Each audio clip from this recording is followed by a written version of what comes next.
Então hoje preparei uma palavra da nossa série Cristo em Vós. E hoje o tema dessa mensagem é: o segredo foi revelado. Quantos lembram daquela série O Segredo? Lembra? Tinha os vídeos, tinha os filmes, e os caras atraem o universo, e se atraía o universo e o universo não via. Aí você acordava e ficava fazendo as mantrinhas, repetindo um monte de coisa, não acontecia nada. Mas esse é o segredo desvendado pelo Senhor, amém, meus irmãos?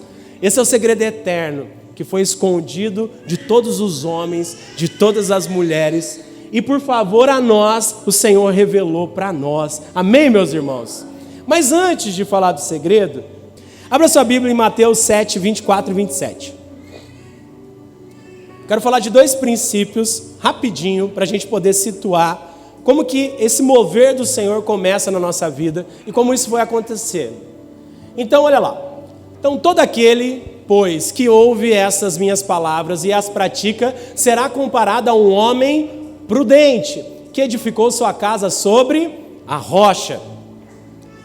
E todo aquele que ouve essas minhas palavras e não as pratica, será comparado a um homem insensato, que edificou a sua casa sobre areia. E caiu a chuva, transbordaram os rios, sopraram os ventos e deram com ímpeto contra aquela casa. E ela desabou, sendo grande a sua ruína. Amém, meus irmãos? Então, olha só. A palavra do Senhor nos diz que existiam duas casas, amém? Amém, igreja? Amém. Aleluia, fiquem comigo, preciso de vocês. A palavra do Senhor diz que também havia dois princípios, e ele fala assim no 24, todo aquele que ouve a minha palavra e a pratica. Ele chama essa pessoa de um homem sensato. Porém ele fala que existia um outro tipo de homem, que ouvia a palavra e não a praticava. Ou seja, o Senhor ele começa a explicar que haviam dois fundamentos, dois aspectos. E qual era o aspecto? Praticar e não praticar o quê? A palavra. Amém, meus irmãos? Mas pastor, se nós vamos entender então, de praticar ou não praticar a palavra, me soa isso como meritocracia para receber. Amém, irmãos? Não parece isso? Bom, então se eu fizer algo, acontece. Se eu não fizer algo, não acontece. Bom, é aí que começa a ministração do mistério do Senhor. O Senhor Jesus, ele disse, aqueles que praticam a palavra da lei ou praticam a minha palavra. Aqueles que ouvem estas minhas palavras. Então a palavra que o Senhor estava dizendo era a palavra de Cristo. Era a palavra de Jesus. Era sobre o que ele estava começando a ensinar sobre os homens. E ele começava a dizer que se você ouvir a ministração do Evangelho, se você ouvir a ministração das boas novas e colocar ela em prática, você é uma casa que é firmada na rocha. Gravem a palavra, rocha. Então ele disse, bom, se você entender o Evangelho, se você colocar ele em prática, se você começar a entender o que eu estou ministrando para vocês, você vai ser um homem que constrói a casa sobre a rocha, sobre um fundamento, sobre uma base bem alicerçada. Bom, mas se você não ouvir o Evangelho, você vai construir uma casa fundada na onde? Na areia. Ou seja, ela não é sólida, ela não é a rocha. Aleluia. Só que a palavra também, ele fala nessa parábola, nesse ensinamento de Cristo, é que, construindo ou não a casa na rocha ou na areia, o vento vem, a enchente vem. Amém, irmãos? Bom, isso é inevitável, e isso que eu quero também explicar para você. Porque muitas vezes nós fazemos um crivo assim, eu estou na graça, amém, meus irmãos? Aleluia, eu sou filho de Deus, glória a Deus, Jesus me ama, Deus me ama, Jesus comprou minha vida com alto preço, eu sou revestido com o sangue do Cordeiro, nada me afeta, é verdade, nada te afeta, porém você está suscito a chuvas, ventos e enchentes. A única diferença é que quando eu estou fundamentado no Evangelho da Graça, a palavra do Senhor me diz que a casa ficou de pé. Mas quando eu estou fundamentado em outra coisa que não é a palavra de Cristo, diz que a casa ruiu. Aqui o Senhor começa a mostrar dois aspectos para nós. Aqueles que creem em Jesus, aqueles que confiam no Senhor, eles talvez passarão por coisas, passarão por vales, passarão por chuvas, passarão por tempestades, mas a casa ficará de pé. Quantos estão entendendo? Aleluia! Então eu quero já começar a dizer para você, filho, você é amado demais do seu pai. E os ventos, as tempestades e as chuvas não dizem a sua natureza. De forma alguma, elas não avaliam o tamanho do amor de Deus por você. Ela não demonstra qual é o seu fundamento, muito pelo contrário. Se até hoje você passou chuva, vento e tempestade e está de pé, sua casa está na rocha. Aleluia! Eu estou começando a entender, pastor, então, que se eu posso passar por vento, eu posso passar por tempestade, mas se eu creio em Jesus, a minha casa fica de pé. Aleluia! Exatamente isso. É isso que ele estava começando a ensinar. Então há dois fundamentos, os que creem em mim e os que não creem em mim. Os que confiam no Evangelho, os que confiam na graça, nos que confiam no amor de Deus, esses podem passar por tudo, que eles vão ficar de pé. Aleluia! E quando a gente começa a entender isso sobre a nossa vida, a gente começa a perceber quando a gente está alicerçado em Cristo e quando a gente não está. E eu vou te dar um aspecto muito simples para você entender isso. Toda vez que você não está em Cristo e começa o vento, começa a tempestade, quais são os primeiros pensamentos que vêm na sua mente? Bom, eu estou passando isso, sabe por quê? Caramba, rapaz. Discuti com a minha esposa. Pisei na bola lá, ó. Tá vindo vento. Sabe o que foi? Esse mês eu pisei na bola, não ofertei, não dizimei. Nossa, esse mês eu não... Sabe? Você começa a olhar para você. Você começa a achar culpa. Você começa a achar erro. Você quer trazer uma substância por que você está sofrendo vento. Você quer achar a raiz disso. Mas deixa eu te lembrar de uma coisa. Vento e tempestade faz parte do curso natural da vida. Leve e momentânea tribulação. A palavra do Senhor nos ensina isso. Senhor, não tira eles do mundo, muito pelo contrário, eu quero que o Senhor os guarde nesse mundo. Nós não fomos arrancados do mundo, não, mas o Senhor tem graça e favor sobre nós. Amém, meus irmãos? Então, quando eu não tenho o Evangelho, quando eu não tenho a revelação de filho, eu começo a olhar para a minha vida e começo a dizer, pai, se está acontecendo isso, ou melhor, Deus, porque eu nem consigo chamar de pai, é porque eu pisei na bola. Ou seja, você está olhando para toda a verdade da sua vida, centralizada ela em você. Mas o Senhor é único. O centro da nossa vida é Cristo. Quando eu olho para mim, eu tiro Cristo do centro. E eu sou o personagem central da minha vida. Amém, meus irmãos? Então começa a prestar atenção nisso. Quando a gente começa a perceber esse aspecto, o Senhor Jesus estava falando, fundamenta na minha palavra. Mas qual era a palavra? Ele não tinha explicado isso ainda. Aleluia! Por isso que o Senhor, Ele fala. E essa palavra prática, no grego, ela tem o princípio de modelar. Modele sua vida segundo o Evangelho da graça de Deus. Começa a se modelar no amor, começa a se modelar no favor, começa a se modelar que você é filho amado do meu Pai. Aleluia! Esse era o Evangelho que Jesus começava a dizer.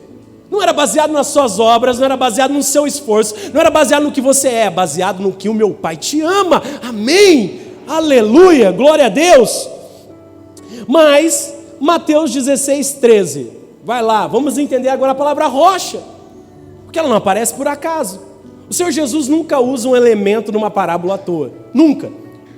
A palavra do Senhor diz assim, indo Jesus para os lados de Cesareia, de Filipe, perguntou a seus discípulos, quem diz o povo ser o filho do homem? Repita comigo, o povo. Aleluia. Então quem diz o povo? O que eles estão dizendo de mim? Essa era a pergunta de Jesus. Ele não perguntou isso aos discípulos, ele perguntou o que o povo está falando de mim. Olha a resposta deles. Eles responderam, uns dizem que você é João Batista, outros Elias e outros Jeremias, ou algum dos profetas. Ou seja, presta atenção, o povo estava acostumado a relacionar segundo a lei de Moisés. E eles avaliavam Cristo segundo o quê? Os feitos de Cristo. Por que eles falavam, uns dizem que você é João Batista, porque ele pregava a mensagem do arrependimento. Aí depois outros falam, não, você é como Elias, porque Elias era o profeta dos sinais, Era o que fazia as maravilhas. Então, olha, o espírito de Elias está sobre ele. Ele faz as maravilhas como Elias. Outros falam, não, você é Jeremias, porque você prega sobre o final dos tempos. E outros falavam, não, você parece um profeta, porque as coisas que você fala é como profeta. Amém, meus irmãos? E muitas vezes nós nos relacionamos com Deus assim. Quem é Jesus para nós? Talvez para nós, Jesus não é o das boas novas. Jesus não é aquele que nos tornou filho. Jesus tem hora que para nós é profeta. Jesus tem hora que para a gente é Elias. Jesus é hora que cura. Jesus tem hora que nos dá uma palavra sobre os fins dos tempos. Deixa eu te falar uma coisa. Jesus é a plenitude de Deus sobre a nossa vida. Jesus não é um Jesus fatiado, meu irmão. Jesus não é alguém que cura, alguém que transforma, alguém que restaura. Jesus é o que faz a obra inteira na sua vida. Aleluia! Então, quando eu começo a entender que Jesus é tudo, eu começo a perceber que o que eu tenho na minha mão é muito poderoso. Eu começo a perceber que Jesus não está lapidando áreas exclusivas na minha vida, Jesus está lapidando a minha vida inteira. Jesus está transformando a minha vida inteira. Jesus não está preocupado com a minha finança, Jesus não está preocupado só com a minha saúde, Jesus não está preocupado só com a minha cura. Por isso que ele fala, vocês terão vida e vida em abundância. Abundância é tudo, meu irmão. Então aí, Jesus entendeu o povo. Nós somos o povo? Não. Jesus pergunta agora para quem? Próximo versículo. Mas, continuou ele, quem dizeis que sou? Agora mudou a pergunta. O povo lá fora me conhece como João, como Elias, como os profetas. Mas vocês estão comigo. Vocês estão comigo o tempo inteiro. Quem vocês dizem que eu sou? E aí vem a resposta magnífica. Próximo versículo. Respondeu Simão Pedro e disse, tu és o Cristo, o Filho do Deus vivo. Aleluia! Aleluia! Lembra que no versículo anterior ele fala, quem dizeis o povo que é o Filho do Homem? Sabe o que é o Filho do Homem? Filho do homem é uma teofania, uma manifestação de Deus na vida de alguém. Nós fazemos isso, quando você ora e acontece uma cura, esse efeito se chama o Filho do Homem. Porque não é o Deus, mas é uma manifestação de Deus em você. Mas quando Jesus pergunta para Pedro, qual foi a resposta de Pedro? Tu és o Cristo. Cristo, a tradução de Cristo é Filho do Deus Altíssimo. Por isso que Jesus fala, não foi carne nem sangue que te revelaste, mas sim o Espírito de Deus que habita em vós. Aleluia! Porque só o Espírito de Deus sabia que Jesus era o Cristo, o Filho unigênito do Altíssimo. Aleluia! E talvez a gente lê esse texto e passe despercebido. Então olha só, Pedro teve uma revelação do Espírito. O Senhor não é um profeta. O Senhor não é Elias, o Senhor é o todo, você é o próprio Deus na terra, você é o Filho do Altíssimo, aleluia! Próximo versículo. E aí Jesus então lhe afirmou, bem-aventurado és Simão Barjonas, porque não foi carne e sangue que te revelaram, mas meu Pai que está no céu. Próximo versículo. Agora vem, também te digo que tu és Pedro, e sobre essa pedra, repita comigo, pedra, edificarei a minha igreja, e as portas do inferno não prevalecerão contra ela. Aleluia! Sobre o que o Senhor edificaria a igreja? Sobre essa pedra. E qual era essa pedra? Repita comigo, revelação. Revelação. A igreja só podia ser construída através do Cristo revelado. Mas essa era a revelação, o segredo do Senhor? Não! Os profetas já tinham profetizado. Isso já estava exposto. Só estava acontecendo. Então essa revelação que Jesus estava dizendo, não era a mesma palavra que ele estava dizendo no fundamento. Ele estava começando a dizer, bom, sobre a revelação de Cristo, agora eu começo a edificar a minha igreja. Só que quando ele começa a edificar a igreja, ele fala um negócio. Igreja, presta atenção sobre uma coisa, eu quero que você tome posse disso nessa noite, em nome do Senhor Jesus. Muitas vezes a gente acha que o inferno vem contra nós, amém? Não é isso que a gente pensa? Mas esse versículo está dizendo, as portas do inferno não prevalecerão contra. Deixa eu te contar uma coisa, alguém já chutou porta aqui? Alguém já tentou arrombar a porta? Alguma vez emperrou a porta do seu quarto? É isso que ele estava falando. Na hora que o inferno aparecer na sua frente, você vai socar o pé nele e ele não prevalece contra você. Não é o inferno que ataca, é você que arrebenta o inferno na sua vida, meu irmão. Essa é a verdade de Deus para nós. Ele está falando agora, presta atenção. Bom, se você entender que o Cristo sou eu, que eu sou o Filho do Altíssimo, quando aparecer um problema na sua frente, eu quero te ensinar uma coisa: unge seu pé, meu irmão, e mete o pé na porta, que ela não prevalece contra a tua vida. Aleluia! Aleluia! Quando surge o problema, eu me amedronto. Não, por quê? Porque eu tenho um Cristo vivo dentro de mim, e as portas do inferno não prevalecem contra a igreja. Aleluia! Essa era a chave que ele estava dando. E aí ele continua dizendo para Pedro: Pedro, agora você entendeu que a porta do inferno não prevalece. Eu vou te dar uma chave espiritual, meu irmão. Tudo que você ligar na terra está ligado no céu. E tudo que você desligar na terra está desligado no céu. Entende o poder que está na sua mão, meu filho? Aleluia! Entende seu propósito na sua mão. Por isso que eu disse que você vai começar a escrever coisas não para alcançar coisas que são suas, de direito seu, de herança de filho, porque Cristo é em vós. Quantos creem nisso? Aleluia! Glória a Deus! Aleluia, Jesus! E ele continua dizendo essas coisas. E aí Jesus, ele precisava agora trazer a existência dessa realidade sobre ele. Mas até então o segredo não estava revelado, meu irmão. Jesus só estava posicionando ele como Filho do Altíssimo. Presta atenção numa coisa, meus irmãos. Qual era o grande segredo de tudo? Bom, quando Jesus pergunta aos discípulos, Cristo estava na onde? Do lado de fora. Cristo andava com eles. Cristo caminhava com eles. Por isso que Cristo faz o crivo para Pedro. E o que vocês dizem de mim? Só que Cristo morre. Cristo ressuscita. E Cristo sobe aos céus de novo. E faz a promessa: até que eu volte, permaneça em mim. Fique em mim, que eu vou voltar. Amém? Só que o segredo de Deus nunca tinha sido revelado para ninguém. Só que Paulo, conhecedor da palavra do Senhor, escreve uma coisa poderosa, lá na carta de Colossenses, capítulo 1. Paulo começa a explicar uma coisa que eu quero explicar para você hoje. Colossenses 1, 9 a 27. Vou pular alguns versículos. São muitas promessas. São muitas verdades. Aleluia. Isso é muito poderoso. Presta atenção nisso, meu irmão. 1, 9. A palavra diz assim: por essa razão, também nós, desde o dia em que ouvimos, não cessamos de orar por vós e de pedir que transbordeis de pleno conhecimento da sua vontade e toda sabedoria e entendimento espiritual. Aleluia. Primeira coisa que Paulo está dizendo: nós precisamos conhecer o Cristo não escrito. Nós precisamos conhecer o Cristo revelado. Pedro fala do Cristo revelado. O Cristo conhecido é o Filho do homem. O Cristo revelado é o Filho de Deus. Então, o primeiro posicionamento de Paulo agora é: eu oro para que vocês conheçam um Cristo na onde? No Espírito.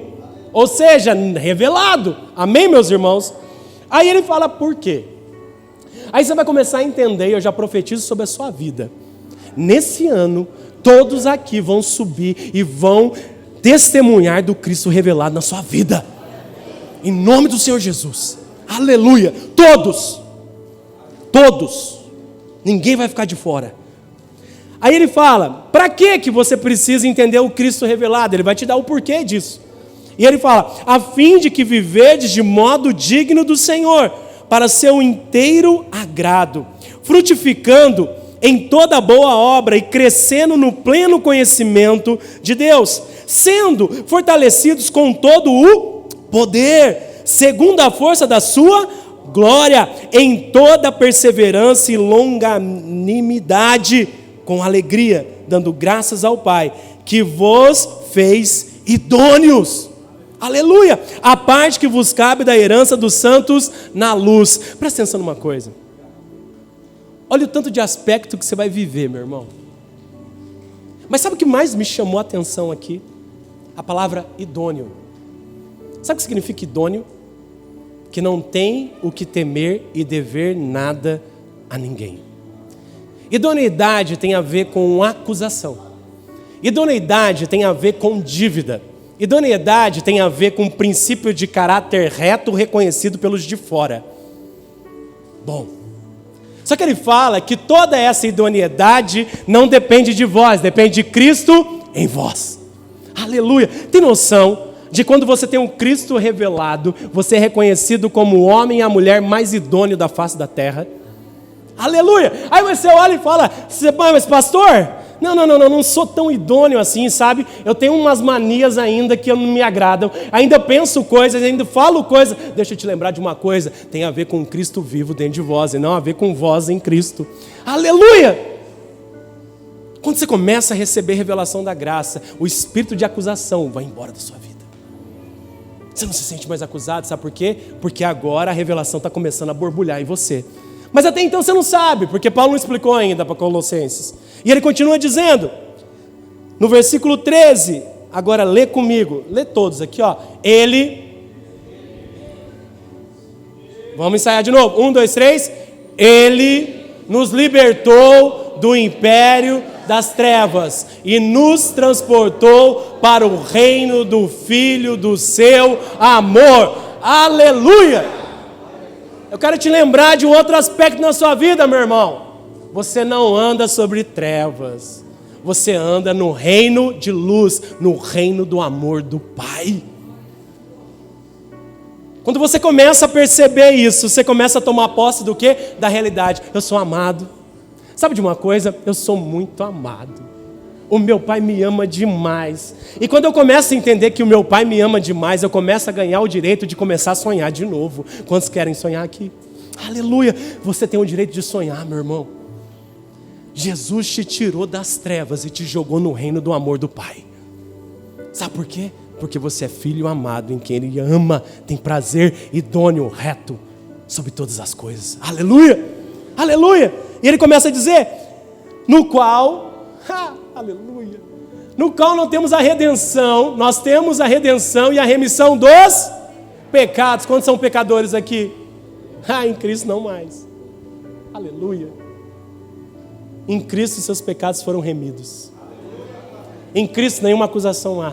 Em Cristo você é nova criatura. Em Cristo tudo se fez novo. Em Cristo todas as coisas velhas ficaram para trás. Em Cristo você tem domínio sobre todas as coisas. O pecado que te escravizava não te escraviza mais, meu irmão. Aleluia, essa é a realidade. Por isso que Jesus precisava revelar o segredo dele em nós, aleluia. E ele continua a dizer, este é a imagem do Deus invisível, o primogênito de toda a criação, pois nele foram criadas todas as coisas, nos céus e sobre a terra, as visíveis e as invisíveis, sejam tronos, sejam soberanias, quer principados, quer potestade, tudo foi criado por meio dele e para ele. E ele antes dessas coisas, nele tudo subsistisse. Ele é o cabeça do corpo da igreja. O que Pedro falou? Igreja, sobre a rocha edificarei a minha igreja. Presta atenção nisso, o alicerce da palavra. E aí ele volta a dizer, ele é o princípio, o primogênito entre os mortos, para quem todas as coisas terá primazia. O primeiro, porque aprouve a Deus que nele existisse toda a plenitude. Agora presta atenção. Sabe por que a gente chora quando a gente glorifica Jesus? Você vai ver a cruz de outro jeito hoje. Próximo versículo. E que havendo feito a paz pelo sangue da sua cruz, por meio dele, reconciliaste consigo mesmo todas as coisas que sobre a terra e quer nos céus. Quando nós fomos envolvidos pelo sangue de Cristo, ele trouxe paz para a sua vida. E a paz não é só na sua vida, é reconciliada em céus e terra. O mundo espiritual está em paz à sua volta. Quando você começa a entender que o sangue de Jesus é poderoso, há paz sobre você. Sabe onde entra a enfermidade? Não cabe na paz. Eu tenho o sangue do Cordeiro. Eu tenho o sangue de Cristo em mim. Eu tenho paz na minha vida. Quando você anda atribulado, trago a paz para mim. Sabe por quê? Porque pelo sangue de Cristo eu tenho reconciliação nos céus e na terra. Aleluia, meus irmãos. Quantos estão entendendo? Aleluia. E a vós, outros, também que outrora eram estranhos, inimigos do entendimento pelas vossas obras malignas, agora, porém, vos reconciliou no corpo da sua carne, mediante a sua morte, para apresentar-vos perante ele santos, inculpáveis e irrepreensíveis. É o corpo de Cristo em você, começando a vir para fora. Lembra quando eu ministrava e falava assim, lá do céu, o diabo vem e falou, vou arrebentar a vida desse cara. Vou pegar o Marcelo agora. Não, você vê. Ele tenta. Só que na hora que ele vinha com a nuvem de acusação, vinha ele e o tercinho dos capetinhas com ele que caíram. Vamos pegar o Marcelo, vamos, aquela galera. Aí na hora que ele vinha para dar o decreto, quem Deus via? O Marcelo, pecador, o Marcelo, que é falho, o Marcelo, que erra, o Marcelo, não, ele via quem? Jesus. Por quê? Porque agora, mediante ao corpo da sua carne, a gente começa a receber a carne de Cristo, e a gente começa a ser revestido de Cristo Jesus. Aleluia! Aleluia! Mas o diabo é astuto, sem vergonha. O que ele tenta fazer? Ele fala assim, eu vou mentir, porque ele é mentiroso desde o princípio. Desde o princípio ele mente. Ele fala, sabe o que eu vou fazer? Eu vou enfiar uma doença na sua carne. Mas quando você esquece que o Cristo revelado, você começa a pedir para quem? Para o Filho do Homem. Você começa a pedir para quem? Para o Elias. Elias, tira esse sinal de doença de mim, por favor, me restaura. Mas quando você entende que Cristo era o Filho do Homem, não o Filho do Homem, mas o Filho de Deus, a enfermidade tem no corpo de Cristo? Não. Aí você lembra de quem você é. A carne é de Cristo, não é minha. Em nome de Jesus. A mentira do diabo não faz parte do corpo de Cristo. Ele já te venceu. Sai da minha vida agora. Isso gera fé ao seu espírito. Isso gera verdade ao seu espírito. E através disso é a própria voz de Cristo manifestando em vós. Aleluia! Meu irmão, nós vamos fazer um estrago nessa Campo Grande. Aleluia! Oh Deus! 23. Se é, agora vem a pergunta de Paulo. Olha lá, olha o fundamento na revelação. Se é que permaneceis na onde? Na fé. Ele não perguntou se é que permaneceis nas obras. Ele não perguntou se permaneceis nos mandamentos. A única coisa que eu tenho que permanecer é no quê? Na fé. Qual fé, pastor? Que Cristo é o Filho do Deus Altíssimo. Quantos creem em Cristo aqui? Aleluia! Permaneça nessa fé. E o diabo e as portas do inferno não prevalecem contra a sua vida. Aleluia! Então já não tem o que eu faço, tem o que eu creio. Se creio que Cristo é o Filho, eu decreto isso na minha vida e ando sobre essa fé. Qual era essa fé? A mensagem das boas novas do Evangelho da graça de Deus. Aleluia! Por isso que Jesus não pregava lei, Jesus não pregava ensinamento, Jesus pregava o quê? O Evangelho da graça do Pai. Vocês não eram aceitos, mas serão aceitos. Vocês não eram povo, mas agora são povo. Agora vocês não são só povo, vocês são filho do Deus Altíssimo. Aleluia! Oh Deus! Eu fico maluco com isso. Aí ele fala, alicerçados e firme, olha a rocha, olha o princípio dos dois fundamentos, está lá? Aleluia. Então, alicerçados e firmes, estourei o tempo, perdão, não vos deixando afastar do quê? Da esperança do Evangelho. Continua firme na fé, para você crer na palavra que o próprio Cristo diz, você foi resgatado, você foi comprado. Eu tenho boas notícias para a sua vida. Tudo se fez novo. Aleluia. Fica só nisso. Para de olhar para você um pouquinho. Pode olhar sobre a verdade do meu Evangelho. Você quer olhar sobre o amor que eu tenho por você? Você quer lembrar que eu morri por você? Mas deixa eu te lembrar que eu venci a morte, que eu sou poderoso e agora eu vou te mostrar onde eu estou dentro. Aleluia. Oh Deus. Tu é poderoso, Senhor.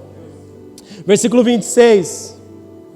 Aí vem, meu irmão, quando aos curiosos, o mistério vai ser revelado. Aleluia! E o mistério que estava oculto durante os séculos e das gerações, agora todavia se manifestou aos santos. Aí você pensa, olha lá, os caras já foram. O mistério que estava oculto era Cristo, não é? Cristo manifesto na terra? Não, meu irmão, é mais poderoso. É um presente para você, meu irmão. É um lugar especial que Ele decidiu. O mistério é mais profundo, meu irmão. Tem tudo a ver com Ele, mas tem tudo a ver com você junto. Próximo versículo. Aos quais Deus quis dar a conhecer qual seja a riqueza da glória deste mistério entre os gentios. Isto é, Cristo em vós. Aleluia. Sabe que o Senhor deixou oculto sobre a vida dos séculos dos séculos? Sabe que Ele não revelou para ninguém? Ele não revelou para Moisés, Ele não revelou para Elias, Ele não revelou para Abraão, Ele não revelou para Isaac, Ele não revelou para Jacó. Sabe para quem que Ele decidiu revelar? Para vocês, para mim, para vocês, gentios que não mereciam coisa alguma. Nós não merecíamos nada. Nós estávamos separados do amor de Deus, mas sabe que Ele quis revelar para nós? Que o Deus, o Todo-Poderoso, Criador do céu e da terra, habita dentro de você. Aleluia! Esse é o mistério que estava oculto durante os séculos dos séculos dos séculos. Sabe para quê? Para a esperança da glória. Quando você entende que o Cristo habita dentro de você, todo dia tem esperança na sua vida. Porque nada é impossível ao que crê.